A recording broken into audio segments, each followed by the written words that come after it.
Assalamualaikum warahmatullahi wabarakatuh. Perkenalkan, nama saya Wisnu Asaraditya Adriana dengan NIM 2183 dari kelas KPIE. Saya akan menjelaskan secara masuknya Islam di Banyumas. Agama seperti yang kita ketahui memiliki dua dimensi sekaligus, yaitu dimensi teologis dan historis. Secara teologis, agama merupakan wahyu Tuhan yang kebenarannya bersifat mutlak dan absolut. Secara historis, agama berada pada ruang sosial, budaya, dan lingkungan yang berkembang secara dinamis, berinteraksi membentuk entitas baru yang bersifat kompromitis. Oleh karena itu, konsep agama di satu tempat berbeda dengan tempat lainnya, walaupun masih satu agama, karena agama memiliki kemampuan beradaptasi dengan situasi dan tempat berkembangnya. Kemudian di masyarakat Jawa, kebudayaan sudah menjadi hal sentral yang sudah menjadi bagian dari kehidupan sehari-hari. Dalam konteks kebudayaan, masyarakat Jawa terbagi menjadi dua, yaitu penduduk pesisir dan penduduk pedalaman. Penduduk pesisir itu sendiri kebanyakan beraktivitas sebagai pedagang dan nelayan yang memiliki pengaruh kuat dari Islam. Kemudian penduduk pedalaman yang bercorak kejawen yang berpusat pada kota-kota kerajaan Yogyakarta dan Surakarta, Karesidenan Banyumas, Kedung, Madiun, dan Malang. Secara sosial, masyarakat Jawa terbagi menjadi wong cilik yang kebanyakan berprofesi sebagai petani dengan pendapatan rendah. Kemudian ada kelompok priayi yang terdiri dari para pegawai dan kaum akademisi. Selain kedua kelompok sosial tersebut, ada kelompok kecil yang memiliki prestis tinggi, yaitu kelompok ningrat atau Ndoro. Masing-masing kelompok sosial ini memiliki konstruksi kebudayaan yang dijadikan sebagai etika dan landasan dalam melakukan aktivitas sehari-hari. Konstruksi kebudayaan yang kuat ini turut mempengaruhi unsur-unsur di luarnya yang salah satunya yaitu agama. Agama yang masuk ke dalam konstruksi kebudayaan Jawa akan melahirkan corak baru yang khas. Kemudian di wilayah Jawa Tengah bagian barat sampai selatan, apabila kita singkat yaitu JTBS, terdiri dari Banyumas, Banjarnegara, Purbalingga, Cilacap, dan Kebumen. Memiliki keterkaitan dengan sejarah kerajaan Jawa. Sejarah kerajaan Jawa tidak terlepas dari eksistensi dari Kerajaan Majapahit, Kesultanan Demak, Mataram Yogyakarta, dan Kesunanan Surakarta.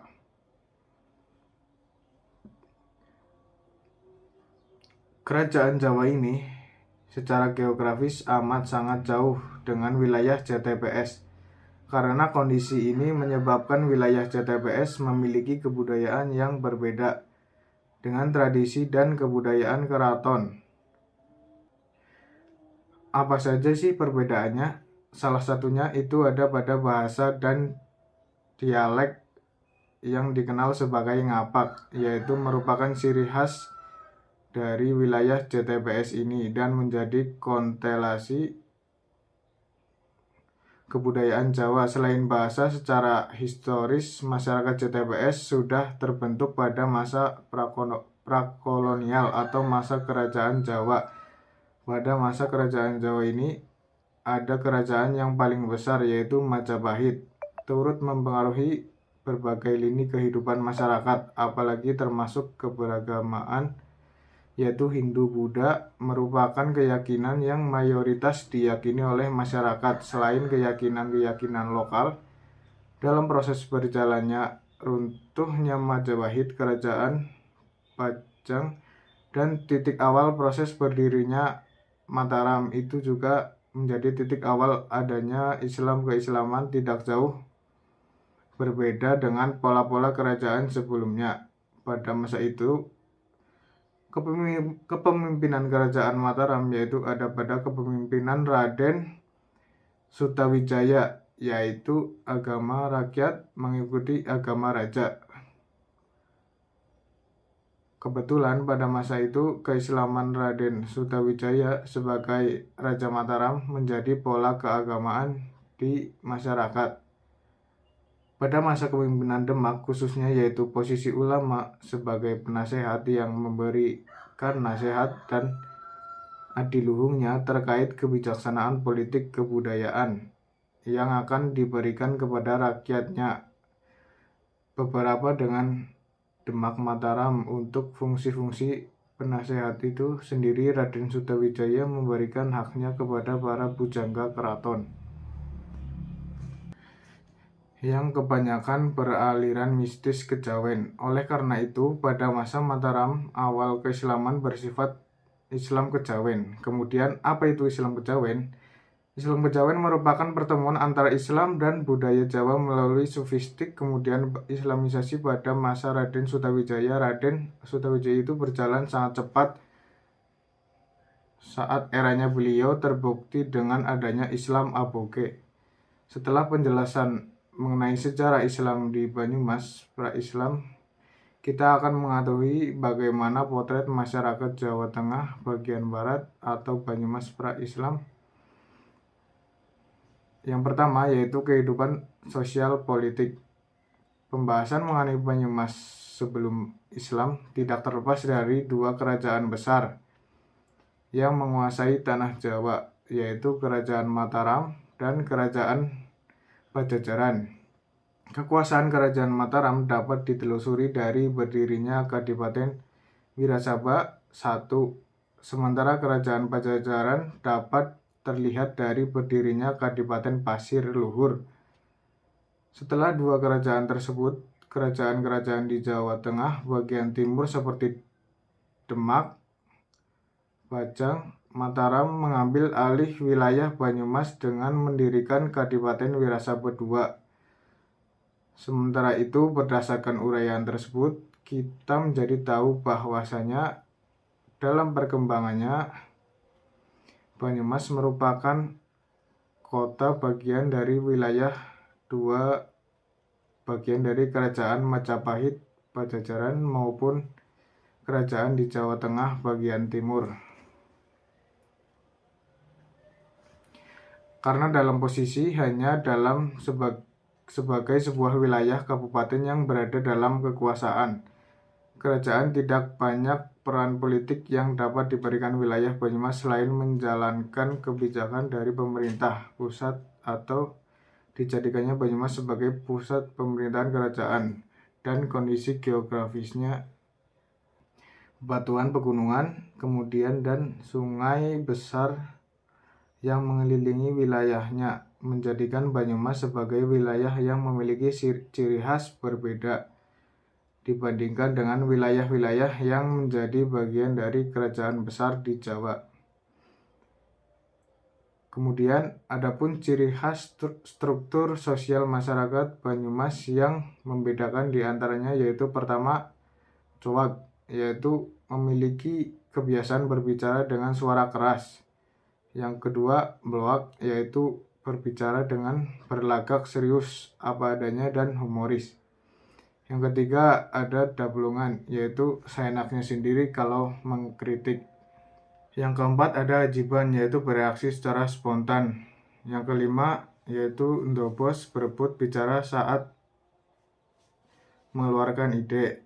Yang keenam, banyol atau bergurau dan ndopok atau omong-omong mengeluarkan unek-unek. Kedelapan karakter ini tentu jauh dengan daerah-daerah di Pulau Jawa yang penuh unggah-ungguh tata krama, basa-basi, dan hal lain yang terstandarisasi oleh karakter sosial keraton. Meskipun demikian, ini bukan berarti masyarakat Banyumas tidak memiliki struktur sosial. Di kalangan masyarakat Banyumas disinyalir memiliki karakter-karakter yang rajin dan cekatan. Selain kondisi sosial itu, kita akan mengetahui kehidupan ekonomi masyarakat dari sisi kondisi alam seluruh daratan di Pulau Jawa. Dikenal dengan kesuburan tanah dan curah hujan yang tinggi. Ini menjadikan mata pencaharian mereka sebagai petani dan nelayan. Pola perekonomian masyarakat Jawa sedikit mengalami perkembangan ketika memasuki abad keempat, di mana kerajaan-kerajaan besar di Jawa mulai membuka jalur perdagangan dengan negara-negara lain di kawasan Asia seperti India dan Cina.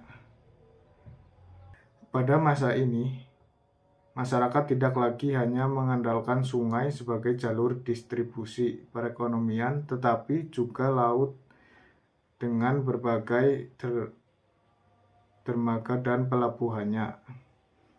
Profesi juga berkembang, tidak lagi hanya menjadi petani, melainkan ada yang menjadi eksportir barang atau penguasa kapal angkut barang. Selanjutnya yaitu Islam di Jawa Tengah bagian selatan. Ini atau masa kini itu kebangkitan adanya Islam perwitan di era saat ini banyak terdapat kontradiktif yang dibuat atas nama Islam. Gerakan purifikasi kemurnian Islam menjadi fenomena yang terus digulirkan dalam sejarah peradaban Islam di berbagai negara termasuk Indonesia. Hal ini ditemukan pada gerakan Puritanisme yang lahir sebagai paham baru yang dipelopori oleh gerakan Wahabi pada abad ke-18 dan Salafi pada abad ke-19. Gerakan ini masih aktif hingga abad ke-21 sekarang ini. Puritan menurut Karen Armstrong merupakan agama yang diyakini oleh sekelompok orang yang sangat teguh berpegang pada peraturan-peraturan berdasarkan interpretasi hafiyah murni yang bersumber dari kitab suci dan tradisi Islam pada masa-masa awal. Puritanisme ini bertujuan untuk mengajak umat Islam kembali ke sebuah identitas Islam otentik melalui implementasi kembali hukum syariah di dalam sistem budaya kelompok sosial Islam. Puritan antara lain berusaha menjauhkan tradisi sinkretis yang mengandung tahayul, bid'ah, dan kufarat, seperti selamatan, ziarah kubur, tahlilan, yasinan, wayangan, golek dina, sesaji, ngalap berkah, cari dukun, dan sebagainya.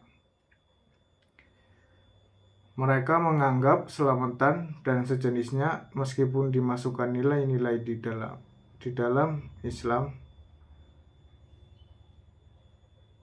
tetaplah tidak dibenarkan karena membahayakan tauhid. Gerakan ini semakin semarak bermunculan di antaranya seperti Ikhwanul Muslimin, Majelis Mujahidin Indonesia, Hizbut Tahrir Indonesia, Front Pembelaan Islam, Laskar Jihad, dan Jemaah Salafi. Islam Puritan sering dianggap tidak mempertimbangkan proses asimilasi dan akulturasi adat dan kepercayaan setempat. Akibatnya banyak kalangan yang berpandangan bahwa Islam Puritan terinspirasi oleh Wahabisme yang sangat gencar melawan semua bentuk apresiasi terhadap adat dan tradisi lokal. Dalam persoalan hadis, mereka sering menyandarkan suatu hukum terhadap satu hadis ansik yang ditemukan dari sumber yang mendokumentasikan hadis-hadis tersebut. Beberapa faktor yang melatar belakangi mudahnya spirit pembaharuan Wahabi diterima oleh beberapa ulama di Indonesia, antara lain karena medan dakwah Nusantara yang berhadapan langsung dengan ajaran animisme, dinamisme, dan pengaruh Hindu-Buddha. Faktor inilah yang menjadikan para pembaharu Wahabi mudah mengadopsi doktrin pemurnian tauhid dengan harapan agar umat Islam dapat lebih cermat dalam menjalankan ajaran Islam, sehingga tidak tercampur dengan budaya lokal yang tidak sesuai dengan ajaran Islam yang murni. Sekian yang dapat saya sampaikan. Saya ucapkan terima kasih. Assalamualaikum warahmatullahi wabarakatuh.